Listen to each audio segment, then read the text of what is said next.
children something at a young age, we must engage them now in the thinking of a struggle that they must be engaged in order to bring justice to black people. So back to the point.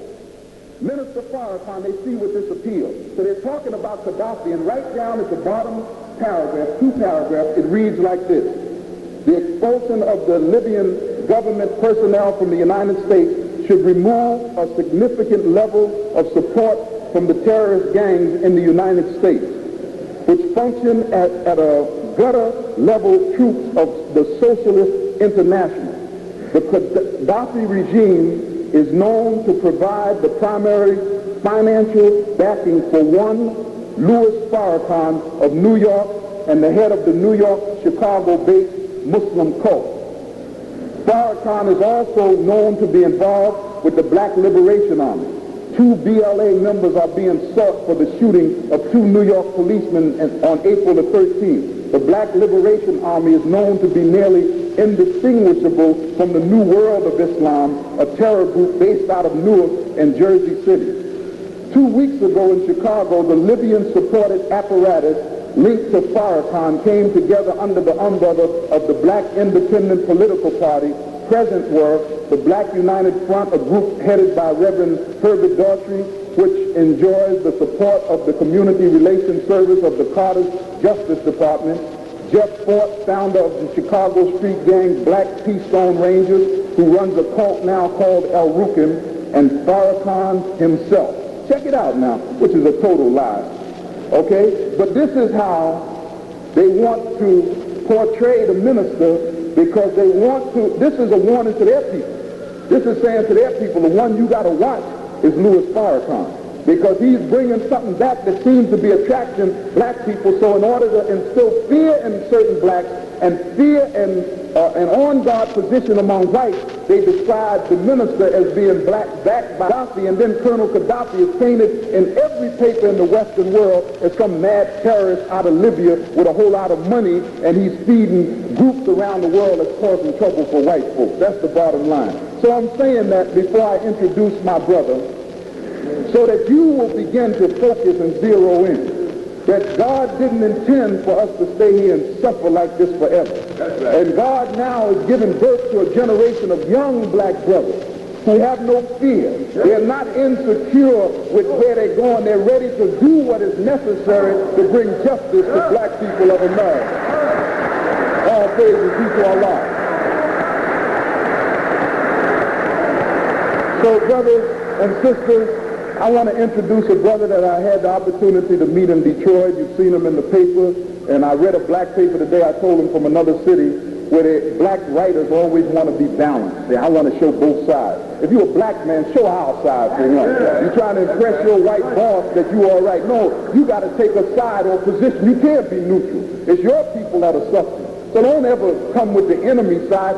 Bring the truth of our side. Show our side. You be a little biased in your reporting and show the position of the black man. We have never had defenders of the black people in the press, and especially those who write for the major white press. You're always trying to be balanced to get a raise or a promotion. No, you got to say, I'm a black man, and I understand the suffering of my people, and I must tell their side of the story. So you're going to hear from a brother who has been in the struggle and working hard. You know they want to bar him for the court, though he went and got the credentials of the white man to go in the court, but when he gets in the court, because of his political belief, they don't want him in the court. So let's bring on Brother Chokwe Lumumba with a warm round of applause.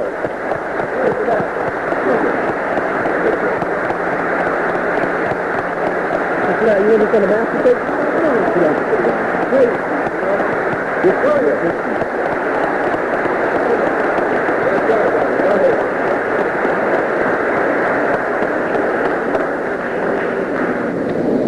On behalf of the Provisional Government of the Republic of New Africa and our President, Sister Dara Bubakari, and all of our workers around the country, I bring each and every one of you warm and revolutionary greetings.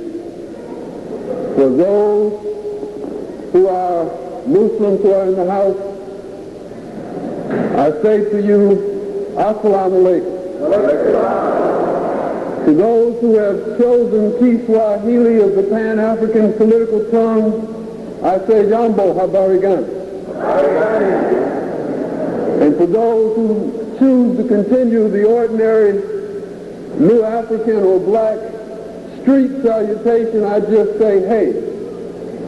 And for anybody that's left in the house, I say good evening. To all brothers and sisters here and throughout the country, I greet you in the battle cry of the Black Liberation Movement and the New African Liberation Movement in America. I say free the land.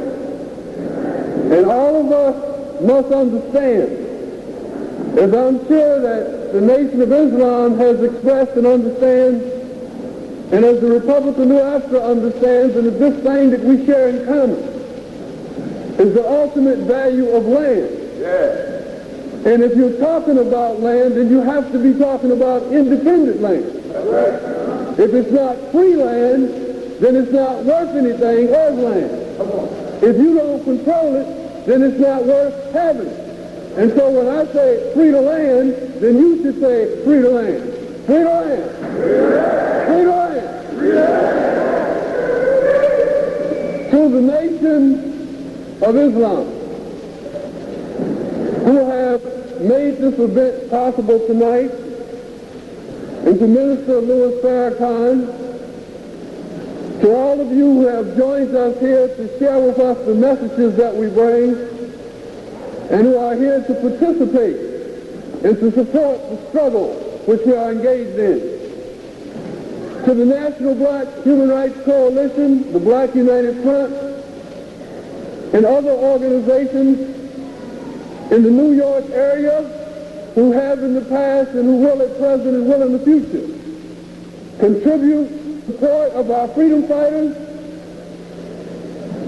I bring you my deepest love and my warmest appreciation. And for all of you, I think we should all give ourselves a round of applause.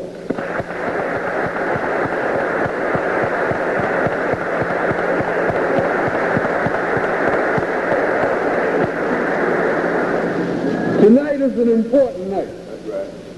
We have come together, and that alone makes tonight an important night. That's right. But we have come together for a specific purpose here tonight. We've come together to weigh some facts, to evaluate some facts, to reach some conclusions, to set some goals, and to commit ourselves to some tasks. The fact is that we are here tonight because of recent events. Not that we would not have come to anyway, but recent events have propelled and compelled our coming. That's right. If you know what I mean. We are here tonight because on October the 27th, 1981, 200 FBI agents, 4 tanks, 2 helicopters, machine guns and pistols attacked a small farmhouse with 12 children, babies, 2 mothers and a 62-year-old man in Mississippi. We are here tonight because children were marched from the house handcuffed. Everyone except the 9-month-old infant, who they said they didn't have handcuffs small enough to fit. We are here tonight because a Sister Fulani Sunni Ali, was drugged through the streets in full view of our people across this country, with chains on her hands, drugged through the same streets and the same chains as our ancestors wore years ago, by the same people. We are here tonight because in this city, Brother Sekou Odinga, who is a renowned liberation fighter from Brooklyn, New York, was arrested. We are here tonight because he is reputed to have fought with our people in Afrika because he is reputed to have fought for us here. We are here tonight because not only was he arrested on October 23rd, 1981, but he was beaten half to death by the same beast that beat Sister Fulani or arrested Sister Fulani and her children in Mississippi. It's the same beast. This happened not down south, but up south. That's right. In the new south. That's where this happened. And we are here tonight because on October 20th, Samuel Brown was beaten half to death after he was arrested and involved in a brief incident, the thing they call a robbery. The fact is that we are here tonight because in this city there are raided sister and queen, a sister who was cleaning the house and beat her. We are here tonight because every one of our freedoms is at stake.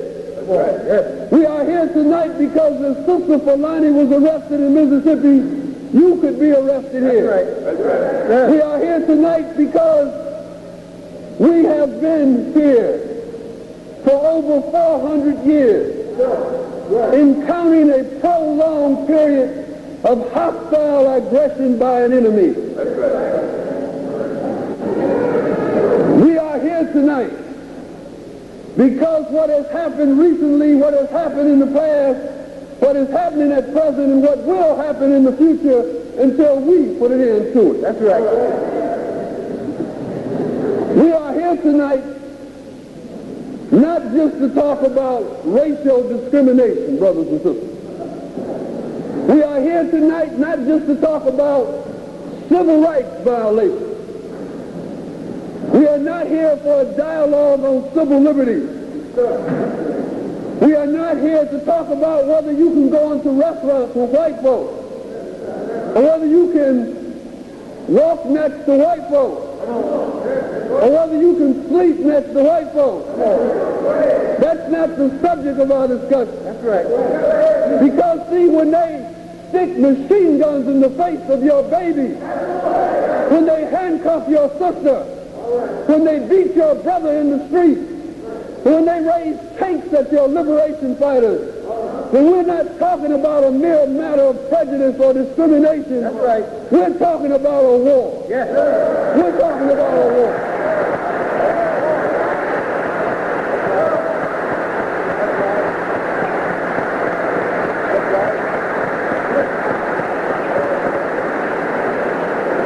We're talking about a terrorist government that would stick tanks in the face of babies.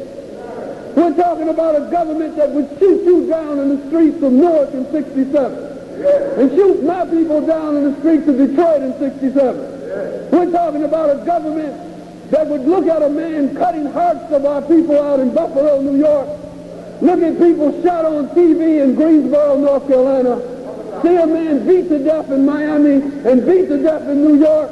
We're talking about a government that would allow these events, that would free these people, that would not call these people terrorists, yet call a brief incident terrorism when $1.6 million of a capitalist dog was attempted to be expropriated.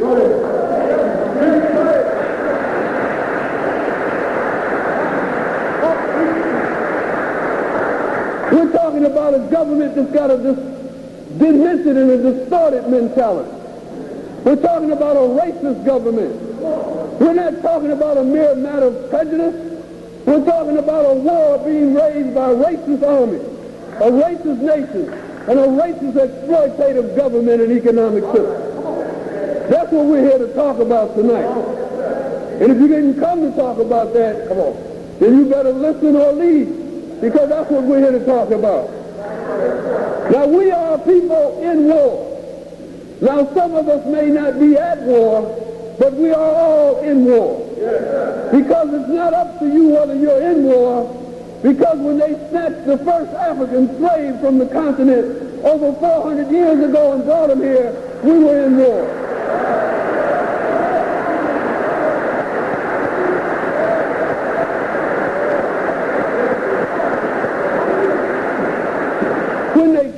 babies in Atlanta, when the CIA hooks up with Jim Jones and our people die in Guyana in the 800s, when killer cops kill people in Chicago, Detroit, New York, Miami, Los Angeles, and Jackson and Philadelphia, when they shoot a pregnant woman in the back in Jackson, when they beat our familiar to death in the streets here, and when they cattle prod a man to death in Detroit, and with the hundreds of other murders of our people in this country, we are talking about a war being waged from border to border and from coast to coast.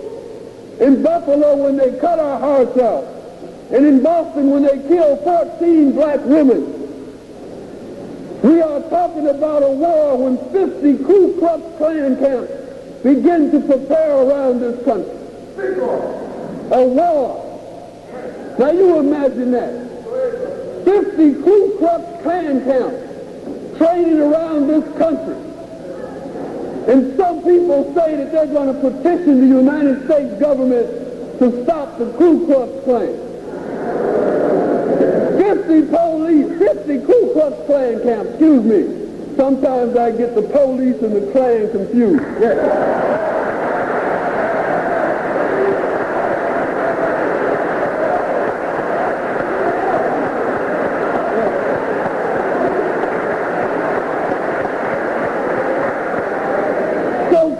Christian patriots preparing to kill our people. They say they're preparing for a race war. Nixon or Reagan, same people again, say they're preparing for a war against terrorism. And Koch says he's fighting a war against crime. They're talking about the same war. And they're all on the same side. And the people that they're talking about fighting against are all us. It's all the same war. And we're all the victims of the war. And if you don't think that Koch's war against crime is the same war as the Ku Klux Klan's race war, then look at your prisons and see who are in your jail.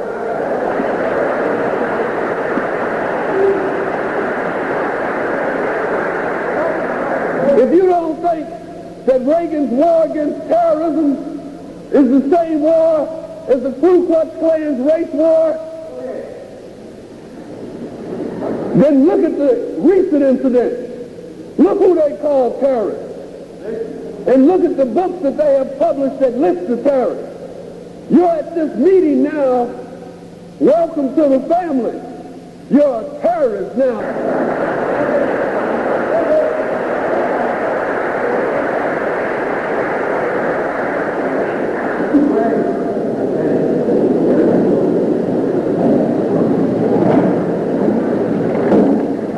Let me say this, and I have a very important task for you to do tonight, and that's to bring Fulani on. But before I do, let me say this. They asked me something in the courtroom when they were evaluating whether I was qualified to practice here in New York. Without being vain, let me just say as an aside, I'm probably one of the most qualified lawyers that you ever have, ever will, or ever can see. I not only went to their schools, but I finished first in the class in their school.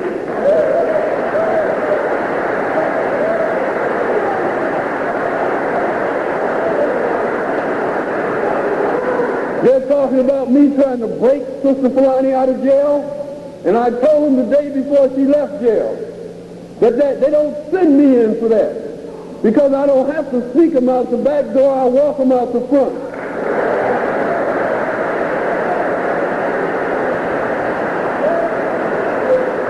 But as we were going through this dialogue, they asked me whether or not I believed that we had a right to have an army, okay?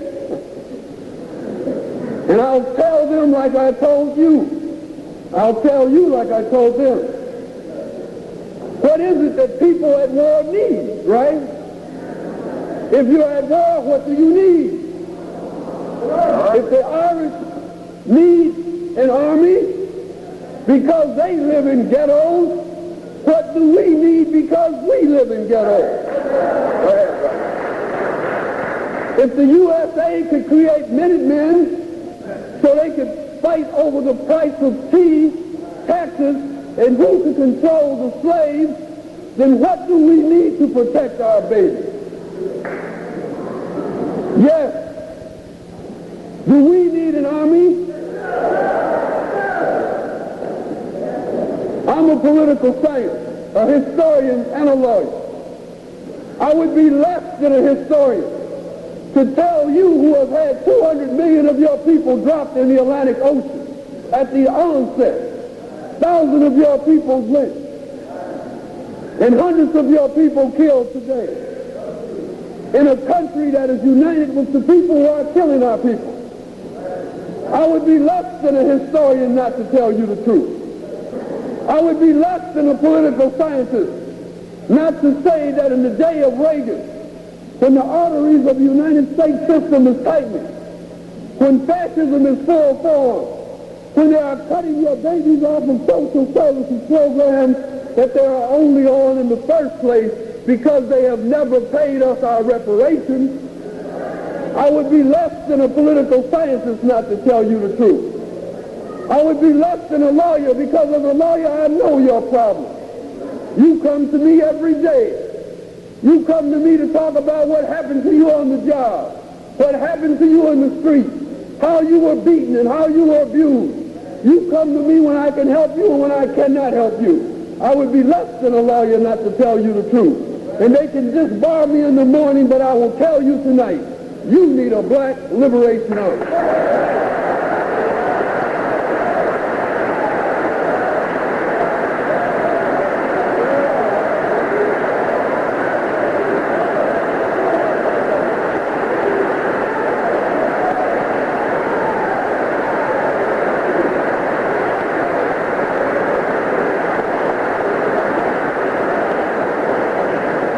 Now, as I say that, to make the record clear, I'm like your doctor, right?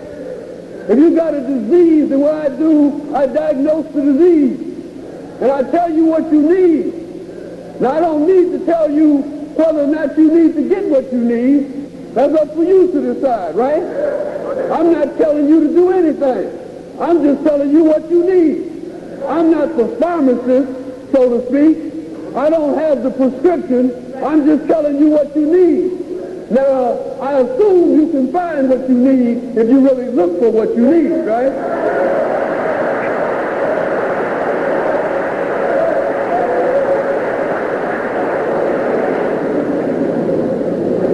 I just want to make a few more comments, brothers and sisters, and then we're going to move on. Let me say there's also a tremendous need for unity, a tremendous need for people's movement, right? No army can substitute for the people. There must be a people's movement. We must engender this struggle and the need for our liberation in the hearts and minds of our people, right? An army is not a substitute for people's movement. An army is a complement to people's movement. The army comes from the people, and it is the fight of the army which motivates the people and which protects the people. People do not move out of despair and desperation. People move out of hope. People move when they know that their movements can be protected. And that's why we need an army. We don't need just a standing army, but we need a fighting army. That's what we need.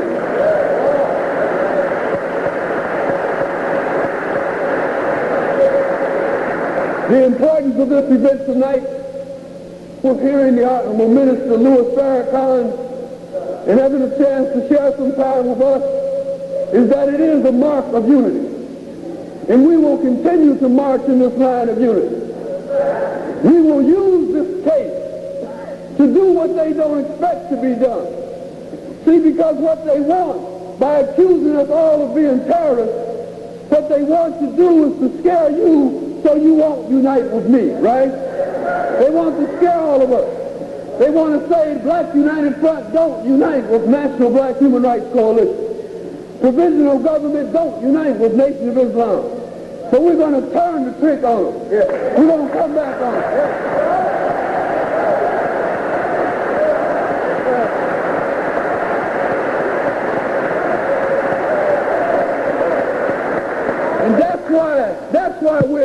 try this case. That's why we're here. Because every time they stick that damn camera in our face, we're going to tell them what they don't want to hear, right? We're going to tell them on the street. We're going to tell them in the courtroom. We're going to tell them at wherever we are.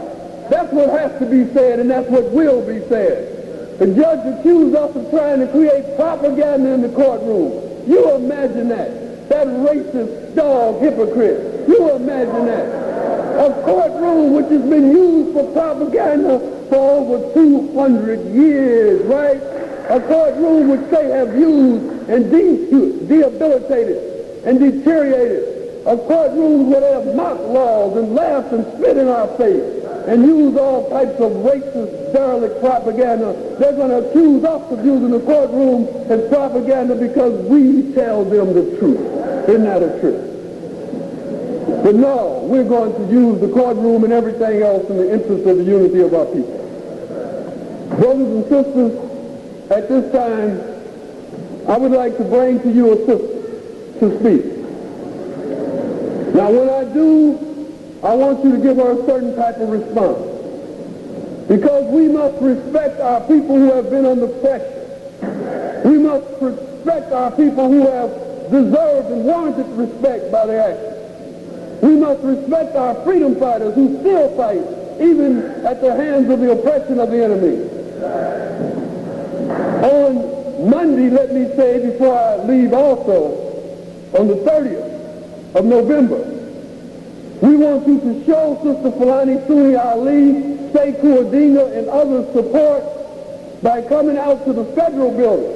The federal building, the federal courthouse in Manhattan. I think that's in Foley Square.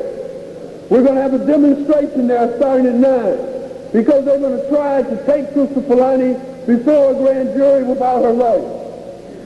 And we want to be there to object to that, to protest that. We want you to talk in the street because, see, when you talk in the street, you talk to people who don't come to rallies, understand? A demonstration in the street is like writing a book for the people. And it's important for you to be there. But I'm about to bring to you this sister at this time. And this sister which I'm about to bring you is a freedom fighter. She has stood through their chains and she's still here tonight to talk to you. And you'll see how strong she is. So what we say when we bring on a freedom fighter, we call a freedom fighter what a freedom fighter is. We say, freedom fighter, freedom fighter, freedom fighter. I'm going to ask you to join me in that chant as we bring on the mother of 5 children, an internationally renowned vocalist, a sister who's a paramedic, an emergency technician, and more than anything else, a sister who is dedicated to the liberation of our people and in love with each and every one of you. I bring to you right now Sister Fulani Sunni Ali. Freedom fighter, freedom fighter, freedom fighter, freedom fighter, freedom fighter, freedom fighter, freedom fighter, freedom fighter, freedom fighter.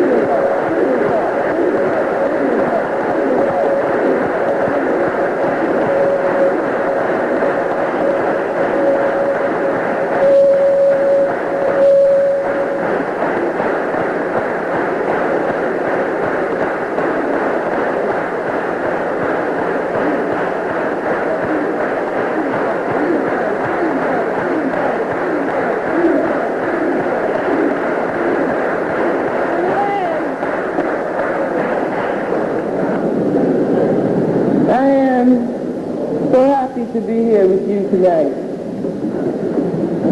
So happy to be in the presence of my family. I want to express deep gratitude to the Nation of Islam for bringing us here this evening. And I feel so good about being here that I would like to begin with something that I hope will be special.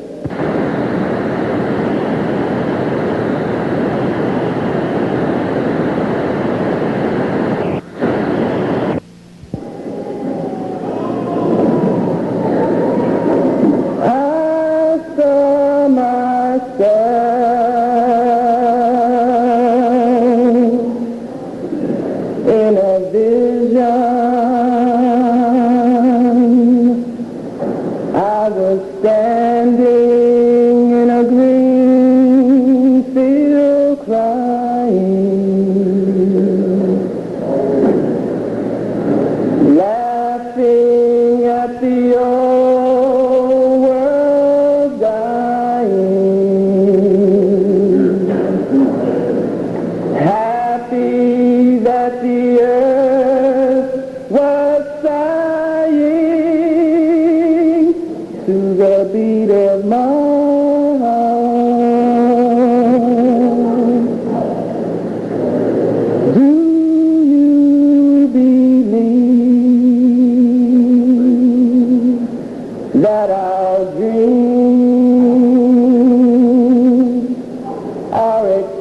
reflections of our waking moments, and reflections of our waking moments, or is the waking, walking part of our life only a dream?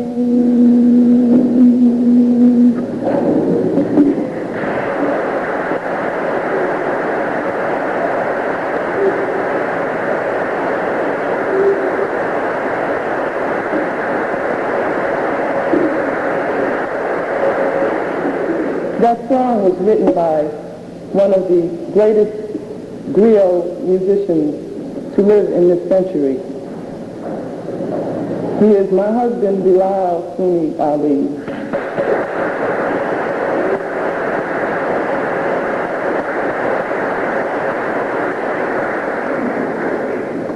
Let us say that through the frame-up of Sister Fulani, Allah has yielded us the knowledge of who the real terrorist is in 1981. That's right. And for this, we are most thankful. On behalf of the Provisional Government for the Republic of New Africa and our President, Sister Dara Abubakari,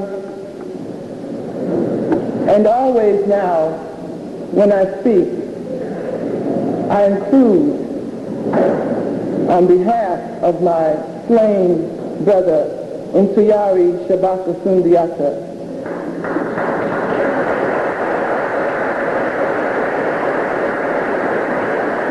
on October 27th,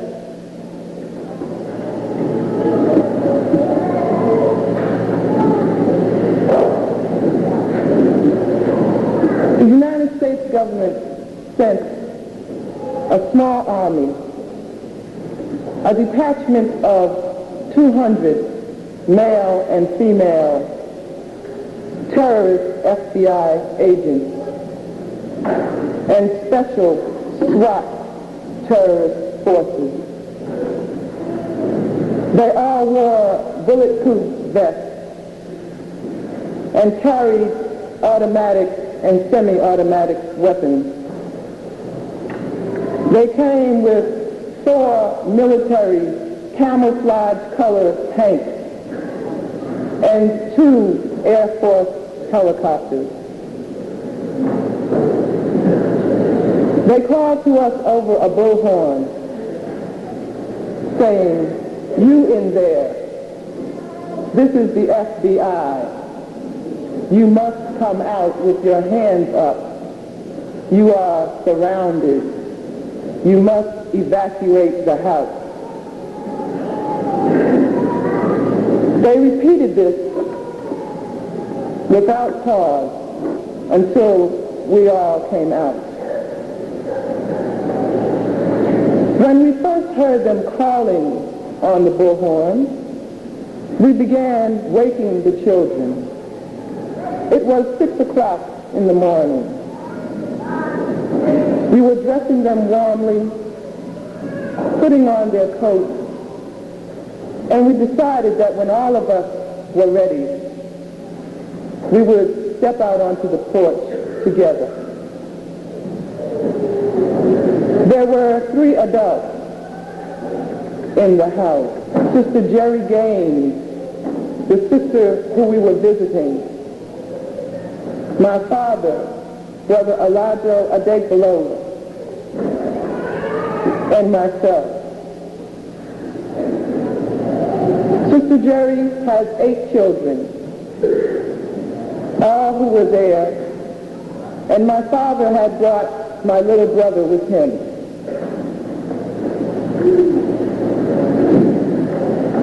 And I had my 4-year-old twins and my 2-year-old daughter.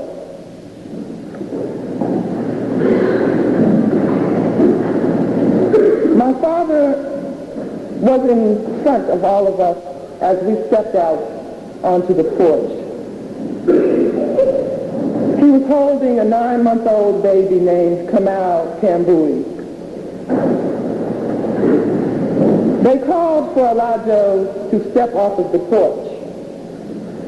And when he did, they said to him, "Put your hands on top of your head." He said, "I have a baby in my arms." And they said, "Oh, a baby, is it? Walk towards the tank and walk to the road."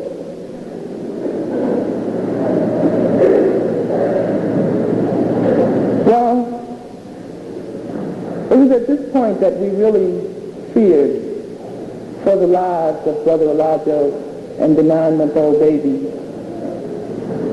because they turned the weapons on the tank and all of the other high-powered weapons at Brother Elijah and the baby Kamal.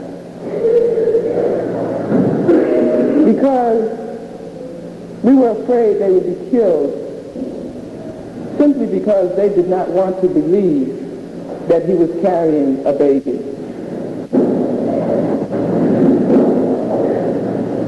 Well, the next person they called was my 4-year-old son. My son did not respond. And I yelled to them that my son would not come to them because he didn't know who they were. He didn't know them. They said, "All right, then you come."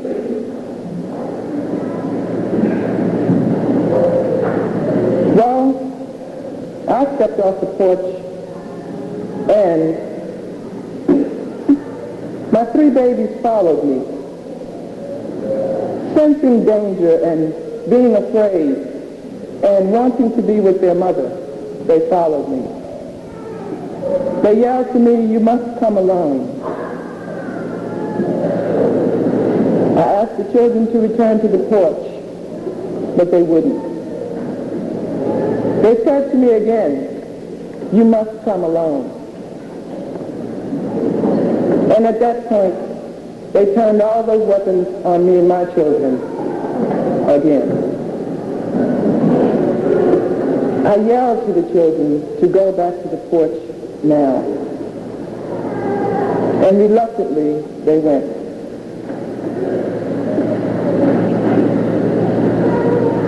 So I approached the road where I was ordered to stand in the middle of the road. I was frisked by a male FBI agent, handcuffed behind my back, my head covering snatched off. I was grabbed by one black, one white female agent who was squatting in the bushes and told me to run down the road to an awaiting car. There, surrounded by goons with more guns, as I was being frisked and searched further by male and female terrorist agents, I witnessed them bringing Sister Jerry and the children in the same manner. I watched with pure disgust and indignation as they handcuffed our children from ages 13. And when they ran out of handcuffs, brothers and sisters, they restrained our children by other means, by holding their hands or by holding tightly the younger children in their arms. Each of the 12 children were frisked and intimidated as to their names, their ages, and their parents' names.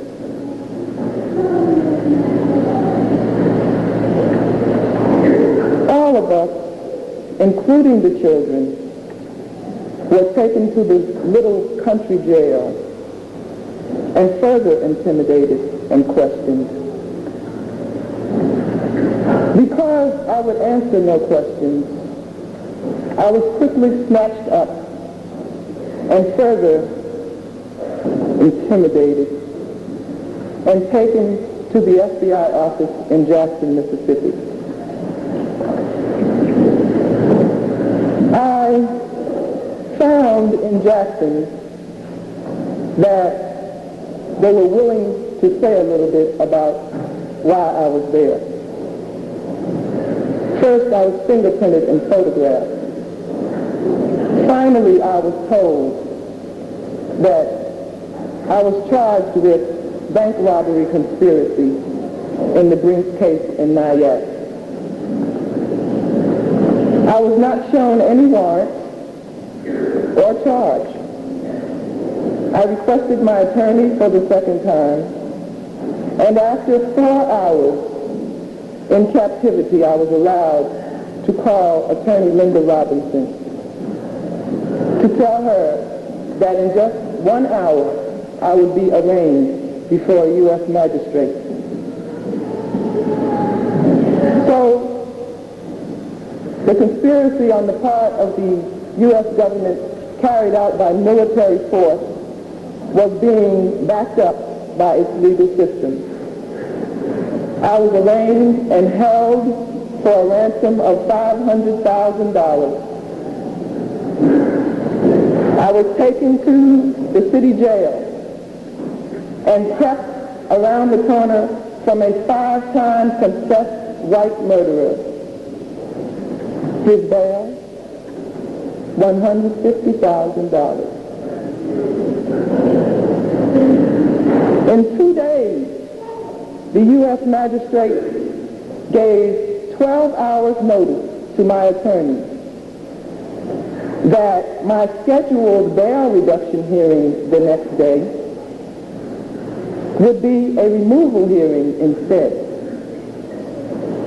A removal hearing is when they extradite someone. That is, the process is called a removal hearing. The removal hearing was originally set for November 5th. And the only answer the racist magistrate would give when he was asked why he changed the date was, because I wanted to. Within half an hour of the removal hearing, I was quietly taken through the boiler room of the federal court building and taken to the Jackson airport. When we landed in Atlanta, I was met with still more military force. 4 SWAT teams with dogs, machine guns, and bulletproof vests, and I was locked in an iron door cell and kept under 10-minute rotating guard. In New York, again, they displayed a military force. U.S. Marshals, agents, and airport police surrounded the plane at the gate, then shackled my waist and handcuffed me and proceeded with lights and sirens all the way to Metropolitan Correctional Center, where I was held 7 days in the hole under 23-hour lockup. The consistent display of military force has crystallized for us who the real terrorists are. That's right.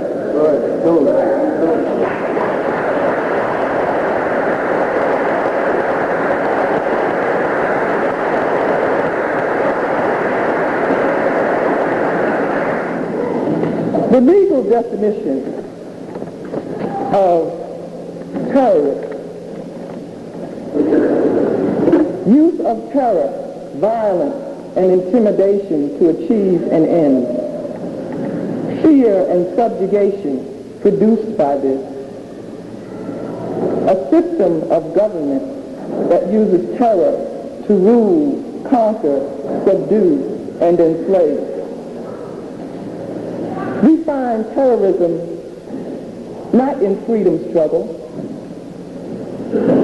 but in the act of a government which has dropped atom bombs on Japanese people, dropped napalm on the Vietnamese people, exploited the black slaves, murdered thousands of blacks in the streets via police execution, and lynched thousands more. A government which puts blacks on welfare by depriving them historically of their right to economic self-development, and then throw us to the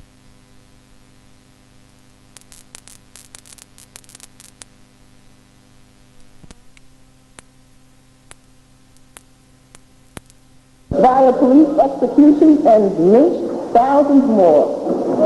A government which puts blacks on welfare by depriving them historically of their right to economic self-development, and then throw us to the streets to starve without repayment once we are made dependent on welfare. This to us is a terrorist government. It is also a wholesale perpetrator of genocide.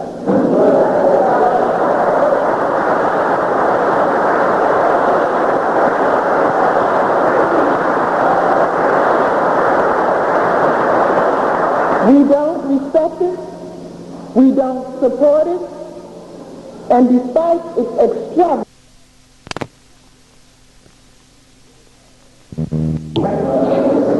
it is also a wholesale perpetrator of genocide.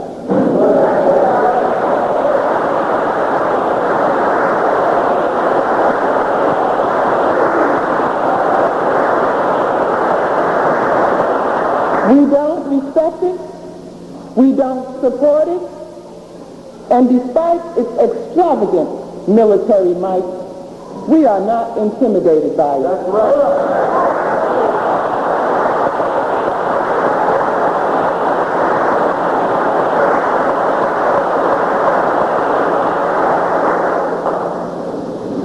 But now,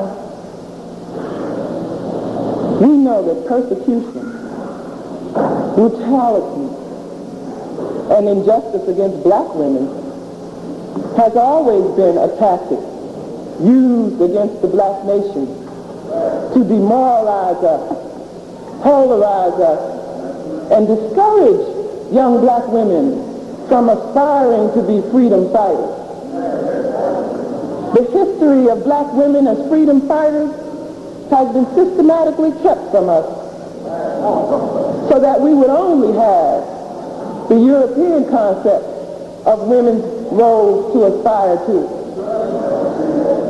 Bearing and rearing children and housework is not our only function. That's correct. It is, in fact, necessary for the new African woman to grow, learn, and become strong. That's correct. To learn, understand, and teach the political science of the black nation, and to learn self-defense.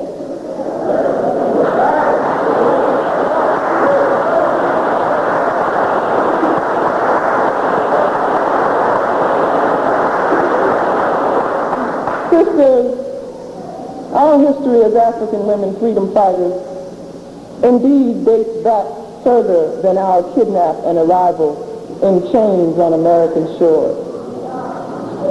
Indeed, we have been highly skilled, astute, and learned leaders of our community and our nation.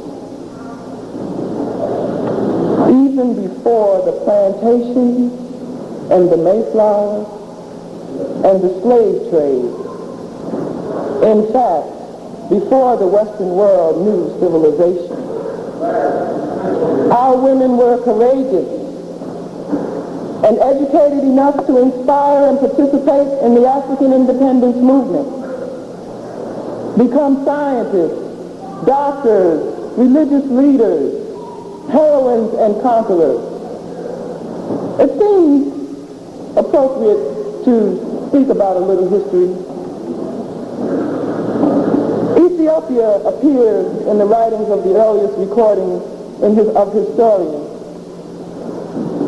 So we begin with Queen Candace, who led troops against the Roman armies of Augustus Caesar. The loss of an eye only reinforced her fighting spirit and fearlessness and scorn of death as she continued to fight. From 748 to 664 BC, when Ethiopia took political and military control of her former colony Egypt, there was a series of 8 Ethiopian queens in direct descent called Mistress of Kush or Mistress of Nubia. In South Africa, Queen Mkabi and her sister Mkabayi were key in developing the power of the great Zulu nation. During war, Mkabayi was appointed by Chaka to command 10,000 warriors and to guard the north and west borders. Also during the rise of the Zulu nation, Namkuba, Chaka's sister, commanded a regiment of 3,000 women and men. When the Arabs invaded North Africa, the resistance they met was led by Sister Dahia al-Kahina, who resolutely drove back the Arab army. The nation of Dahomey became famous for its female army. On science, Queen Isis appears to be the beginning. She discovered many medicines and was greatly skilled in physics. Queen Shesh, mother of Teta, invented a hair wash, which indicates a black woman chemist some 4,000 years ago. Mihanda, a 19th century Zimbabwe warrior and a median in the traditional African religions, became a legacy in her own right. She, through her great insight, led the first war of national liberation for her people. Queen Nzinga in 1582 led her army of fierce women warriors, which she had assiduously trained into action against the Portuguese invaders. The Zimbabwean women are a recent example of our women being totally involved in both the political and armed struggle of the Zimbabwean revolution. Here, while some of our New African women have been portrayed as reformists, others were pushing forward literally, fighting against white supremacy and imperialism, and fighting for the right to practice self-determination. We have the ancestral lineage that gave to us great warrior sisters such as Harriet Tubman, who through her wit, skills, and intellect commanded the Underground Railroad without ever losing a battle. Sister Rosa Parks, who in 1955 touched off the civil rights movement by refusing to give her seat to a white person. Sister Fannie Lou Hamer, a Mississippi freedom fighter who illustrated her will and strength of resistance by constantly challenging the credentials of the illegal white Mississippi government. Here in 1981, the witch hunt is on for our courageous sister and comrade, Sister Assata Shakur. Yes.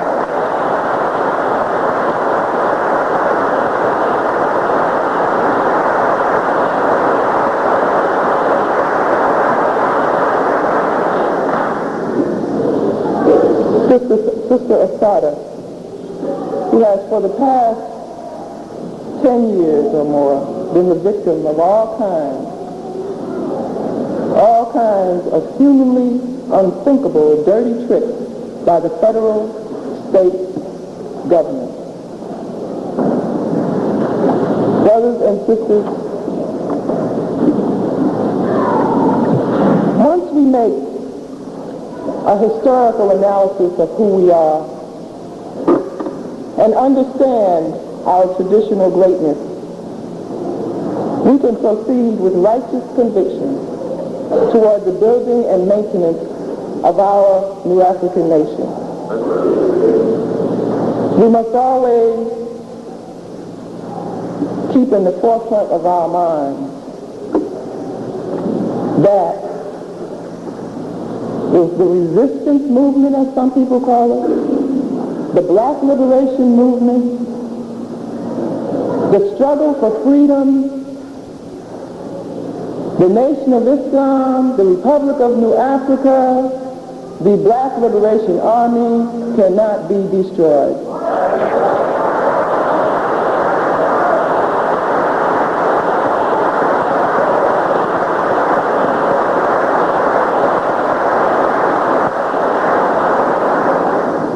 And so, while I was being held a prisoner of war, I wrote a poem that I've dedicated to my sisters in struggle. So when they ask you, what did she do? This is what I think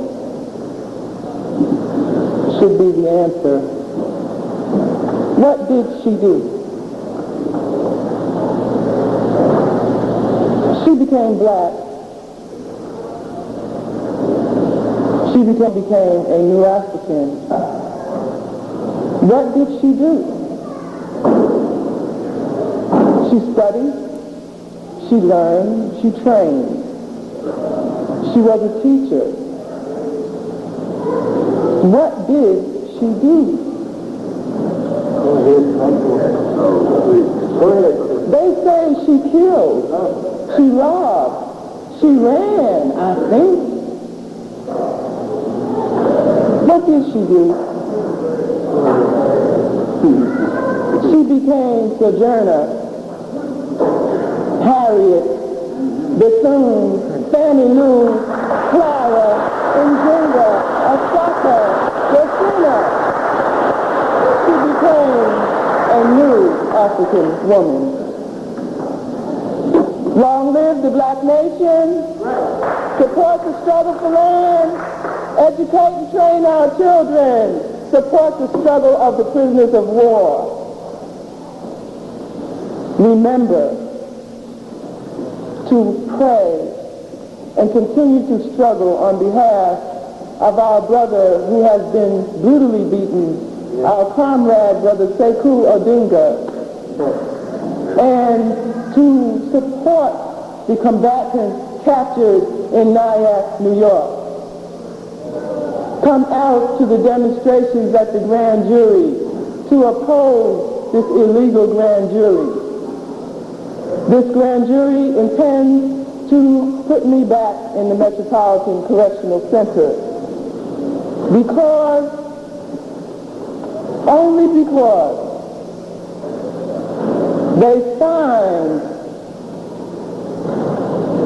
that my resoluteness is very unsettling to the United States government. You see, the business of the FBI is mental torture, that's right, burglary, and murder.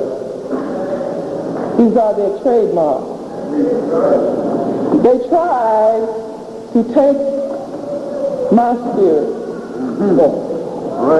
They had the nerve to try to take my spirit.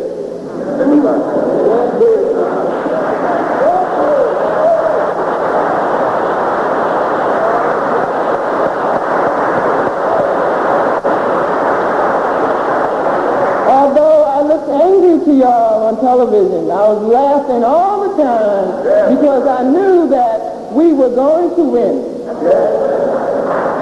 And I knew that with the spirit of all the brothers and sisters that I have met traveling around the world and around the country, that they could not hold me. And so, brothers and sisters, I will leave you in hopes that hearing this story about the frame-up of Sister Fulani will somehow encourage your spirit to rise up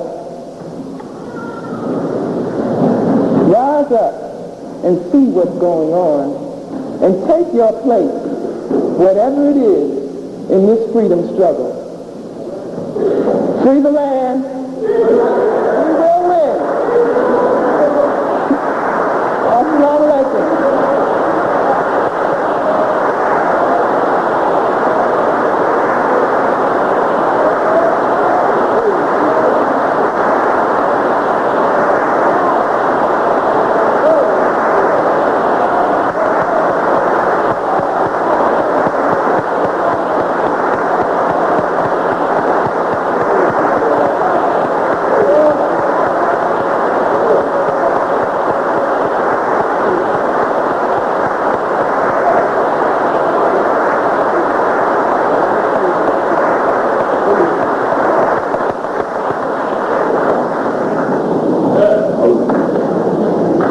Assalamu alaikum.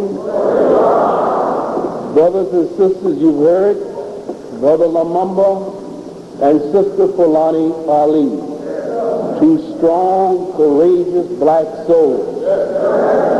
These are very, very serious times. And brothers and sisters, we must be much wiser in the 80s than we were in the 60s. As the Indian chiefs, when they had a problem, they wouldn't just go at it alone. They would always consult the head of the other tribes or chieftains. Now I pray, Allah, as you plan, as we plan, that we will never forget the 40 years that the Honorable Elijah Muhammad worked among us.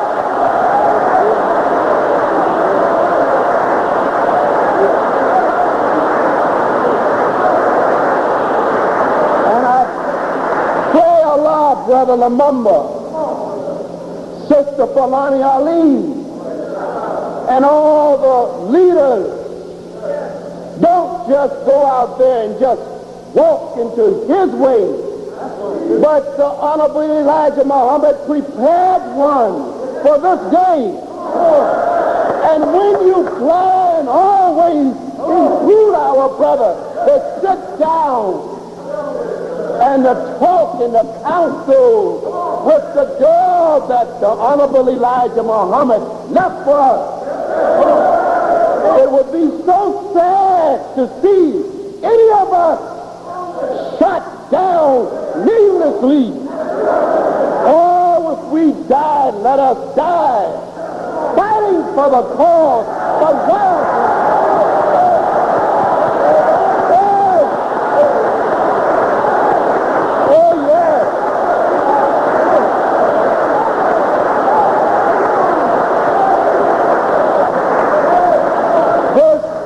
White man is a scheming scientist of war, and we need wise men.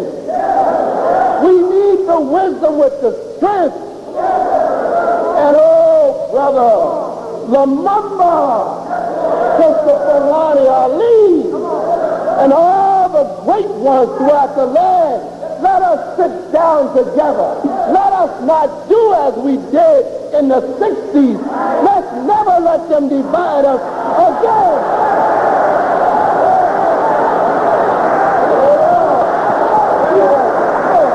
Yes.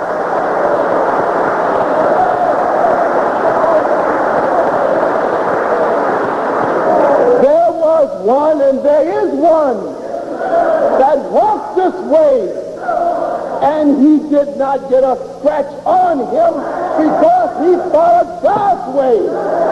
And that one is the Honorable Elijah Muhammad, who have left one for us today, Minister Louis Farrakhan.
In the name of Allah, the Beneficent, the Merciful, the one God to whom all praise is due, the Lord of the world, who came in the person of Master Farrakhan Muhammad, to whom praise is due forever.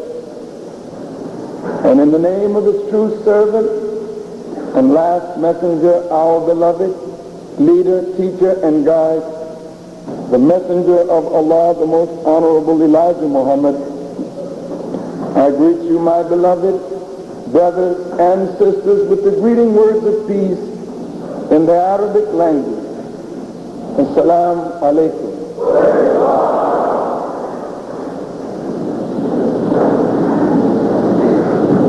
To our beloved brother, counselor, and friend, Chokwe, Lumumba,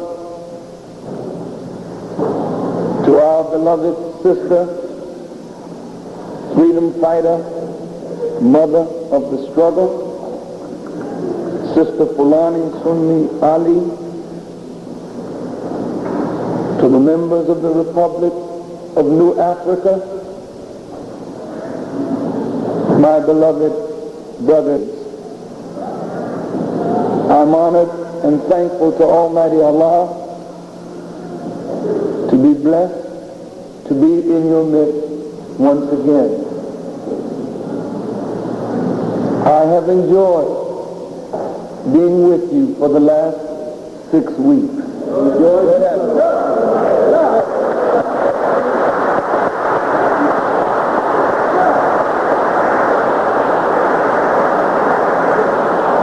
And I must personally thank Minister Linward and Brother Captain, Secretary, brothers of the FOI and sisters of the MGT and GCC class for your work in making these 6 weeks a most enjoyable stay for me back home.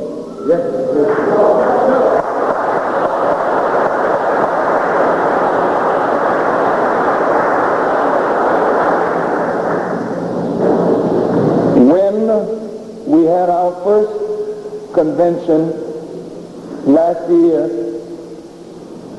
I mentioned to the nearly 4,000 people gathered in Chicago,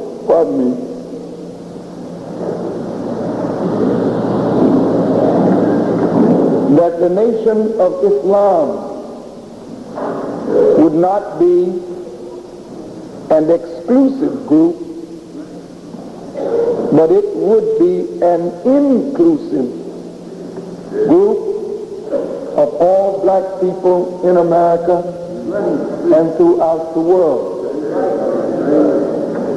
I mentioned that I could not think narrowly, because when I stood up again for the Honorable Elijah Muhammad and decided to continue his work of the resurrection of our mentally and spiritually dead people, that I was not aided just by those who profess Islam. When I first stood up, I was surrounded by brothers and sisters who wanted to protect my life, who knew that my life was in danger. And among those who sought to protect my life were a group of black nationalists. Some even were integrationists. There were Catholic priests, Methodist ministers, members of the Hebrew Israelite community. And I can remember when I came to Washington to speak, it was Sister Fulani Sunni Ali and her husband, Brother Bilal, who stood security for me to make sure that my life would be protected and spared, that I might see this day with you.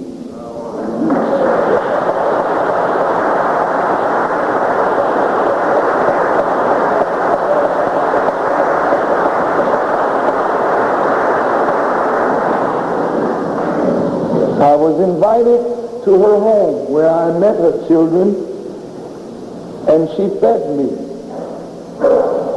At that time, there were hardly any Muslims in Washington who followed the Honorable Elijah Muhammad. But we don't want to be so foolish as to think that we are not all members of one great family. So when I sat down at Sister Fulani's table, she fed me as my own wife or my own mother would feed me. I hugged and embraced her children as I know she would hug and embrace mine. And she gave me certain documents of the Republic of New Afrika to take with me, to read and study, which I have to this day. I'm very proud of my sister, and I'm proud of her husband. And I'm proud of Sister Asada Shakur.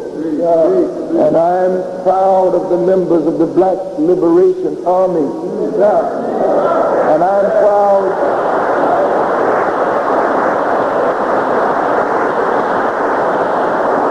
proud also to be labeled a terrorist.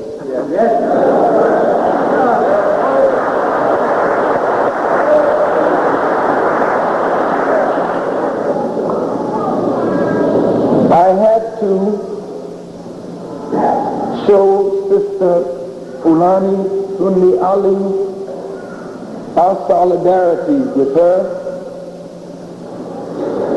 for her struggle is our struggle, and our struggle is her struggle. And we, the Nation of Islam, are determined that we shall not stand by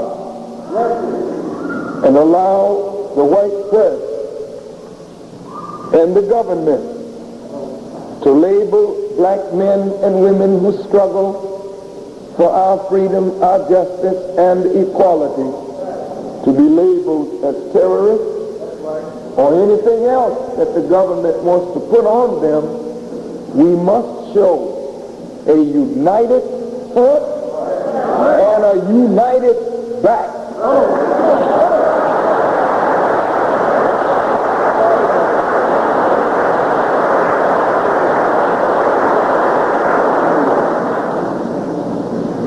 There is nothing more that we have learned from our struggle in the 60s. We should have learned that the enemy regards us all as his enemy.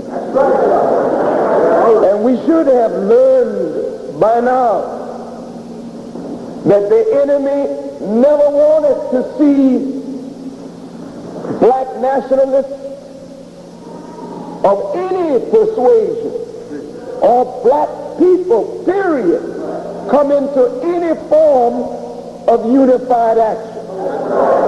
And they worked night and day to make sure that no black Messiah would rise among us who could unify and electrify our struggle.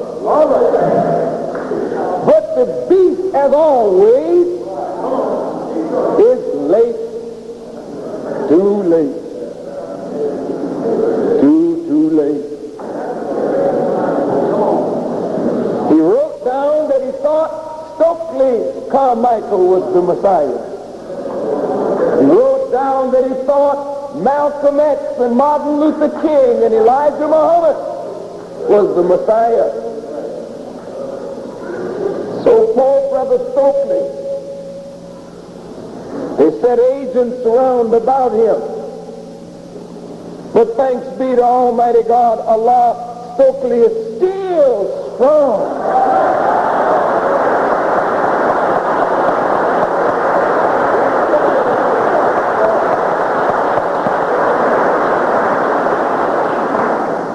They murdered Martin Luther King. And just as surely as they murdered Martin Luther King, they also were co-conspirators in the murder of Malcolm X. And just as surely as we sit here today, they conspired and worked diligently to destroy every major black leader and every major black organization. They systematically destroyed the Black Panther Party.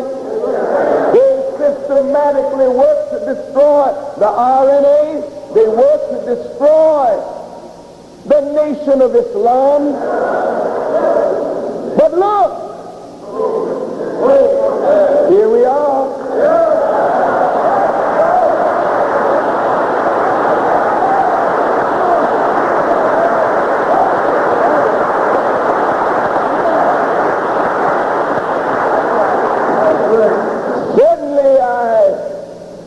I'm not equal to the Honorable Elijah Muhammad.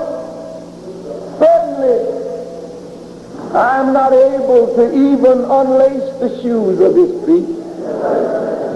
But I am his student. I don't say that I'm nothing to the Honorable Marcus Garvey or the Honorable Noble Drew Ali.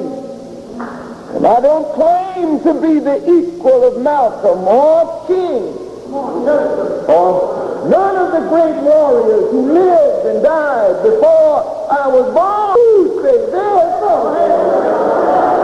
I say that all of them are alive in this little brother that stands before you.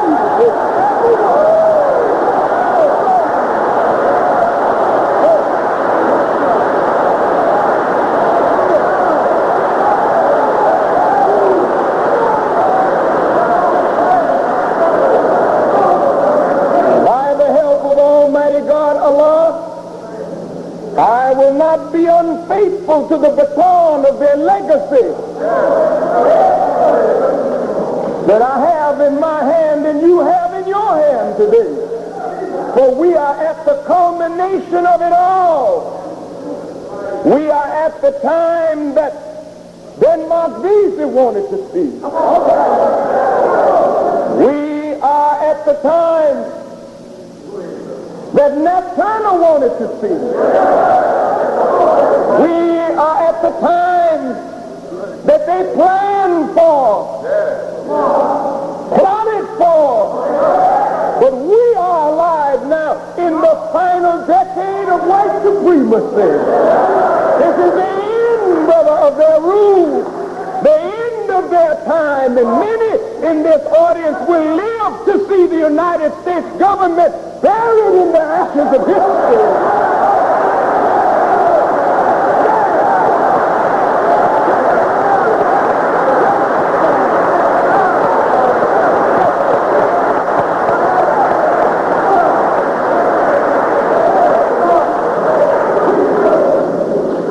And as we breathe in the final hours of white America's reign of terror on black people, as we live at the final hour of handkerchief-head black leadership, as we live at the final hour of those who would sell out the legitimate rights and aspirations of black people and sacrifice our destiny on the altar of profit.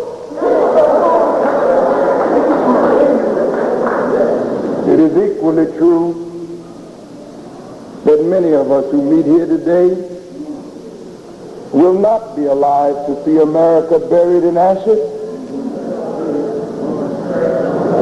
but we shall be happy knowing that she will never again be able to do to black people as she has done, because the generation of fulfillment is born, is present. New leadership is coming up out of the darkness. New leadership is being fashioned, not a leadership fashioned in the schools of white supremacy, but a leadership that have no fear.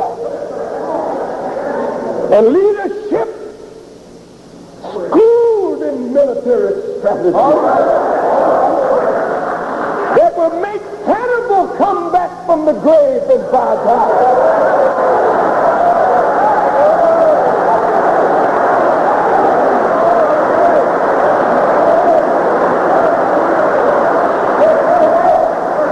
You are the people. We are the people. The scriptures of the Bible say in that day, Allah will pour out his spirit on his people without number. And when you look, you will see the old prophet back again. You'll see David walking. You'll see Moses walking. You'll hear Aaron talking. You'll see Joshua ready to walk around the wall. You'll see Elijah. You'll see the kings and the judges. Why will you see them? Not in the same body, not in the same flesh, but their mind and their spirit will be in you, black man and woman.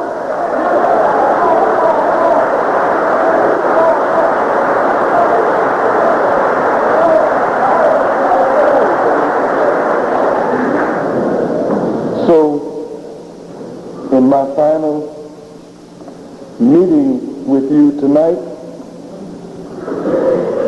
not final, but final.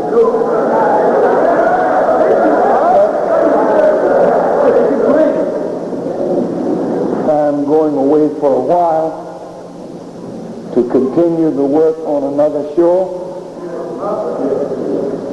confident that those whom we leave behind will carry on the struggle here as we carry it on in Chicago and elsewhere. But I've chosen something that I want to say tonight to my dear and beloved sister Fulani Sunni Ali, to my brother and counselor Chokwe Lumumba, to Minister Linward, and to each and every one of you. I would like to leave this message with you tonight. The United States government has always looked upon black men and women who struggle for freedom as great enemies of the state. You must understand this. The United States government has 4 categories of crime. Number 1, a misdemeanor. Number 2 is called a felony.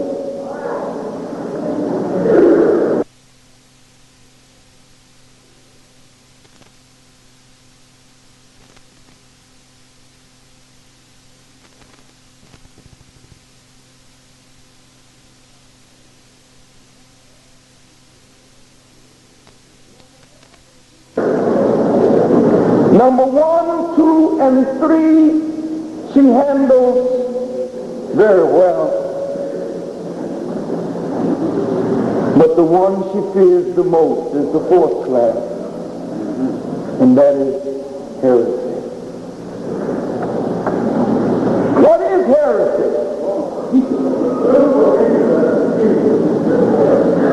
We remember in history when the church thought that the earth was flat. And Galileo Galilei,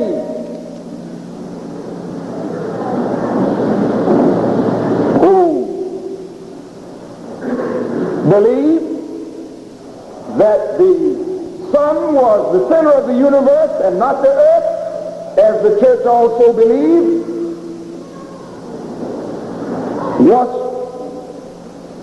brought to trial as an heretic, because what he taught undermined the common belief and practice of the people of that time. Socrates was called an heretic. Heresy deals with a philosophical, ideological point of view that undermines the basic ideology of the Western world. And when you undermine the basic ideology, mythology of a whole world, then you become a very dangerous person. But they don't have a law on the book that says they can try you for heresy. Therefore, they plot against you to convict you of a felony or of treason, because then they can justifiably handle you in their courts of law. And this is how they make great men, noble men of new philosophical, ideological persuasion guilty of crime. But they never tell you what they're really guilty of. They're guilty of saying something that the state cannot handle.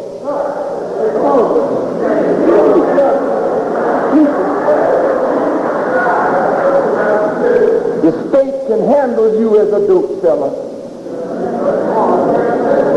The state can handle you as a pimp. The state can handle you as a bank robber. Or the state can handle you as a member of the NAACP. The state can handle you as a member of the Urban League, because you are fighting to get into their system, which they master and control. But when you think ideologically different, when you say you're socialist, you're getting into heresy now, brother. When you say you're communist, you're getting into trouble now, brother. When you say you're a member of the RNA, oh, Lord have mercy. These are some niggas that want some states. They want to build a nation of all black people. This is contrary to what we have given to our niggas. We have never said that our niggas should have self-determination to build a nation of their own. Therefore,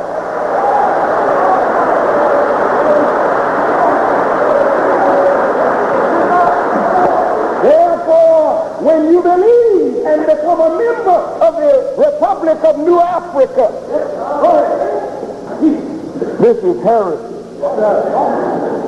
Now they can't say, I'm throwing you in jail because you're a member of the Republic of New Afrika. They've got to make it look like you've done something wrong. So they label you a terrorist, because that would put you in the line of treasonous activity. That would put you in the line of felonious activity. We can handle you there, but in the philosophical arena, we can't deal with your ideology. We can't deal with your philosophy. Now, when you say you're a member of the Nation of Islam, this is heresy of the highest order, because you begin to undermine the basic philosophical, ideological underpinning of a world of white supremacy. And as long as the white man shows you a white God, and a white Jesus and a white religion. And you do not attack that white God, that white religion, that white ideology, though you whip him in the economic field, though you whip him in the political field, if you leave his religion intact, you have not yet undermined the pillar that his world rests on. His world rests on the misquotation of the Bible. His world